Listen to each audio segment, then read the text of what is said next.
विश्व का गौ माता की नमः पार्वती पतये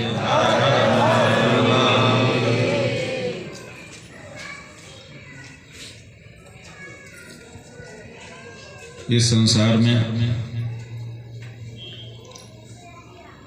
दो तरह के लोग हैं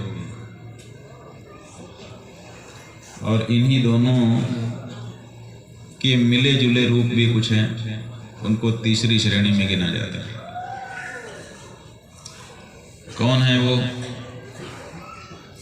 एक हैं लेने वाले,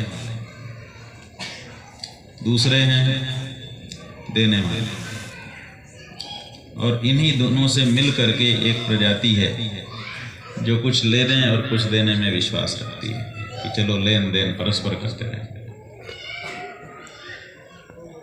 लेने वाले, उनको आसुरी प्रवृत्ति के अंतर्गत रखा जाता है। उनको सब कुछ चाहिए। किसी दूसरे के पास कुछ है, उनको असंतोष हो जाता है कि इनके पास क्यों है, हमारे पास क्यों नहीं।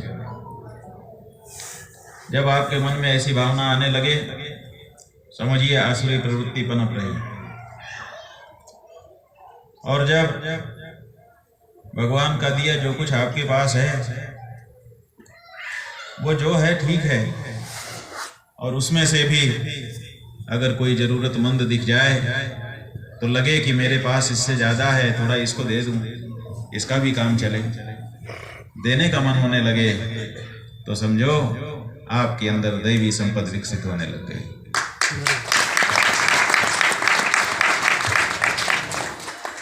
तो हमने बताया कि दो तरह की संपत्ति है, एक दैवी संपत्ति और एक आसुरी संपत्ति, और ये हमारे बीच में ही पनप रही है।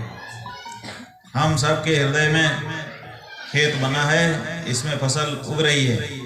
किसी के मन में दैवी संपत्ति की फसल उग रही है और किसी के मन में आसुरी संपत्ति की फसल उग रही है। इसी संसार में गाय वो लेने में नहीं, वो देने में विश्वास रखती है, और यहाँ तक कि उसका जो कुछ है, ऐसा कोई संसार में दूसरा प्राणी नहीं है कि उसका सब कुछ लोगों के लिए उपयोग में आ जाए। क्यों? क्योंकि उतनी देने की भावना नहीं है सबकी।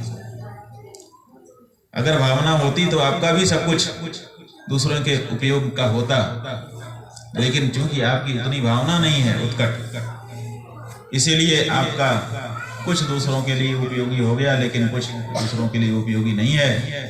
लेकिन गाय के मन में देने की इतनी उत्कट भावना है कि उसका सब कुछ दूसरों के लिए उपयोगी हो जाता है।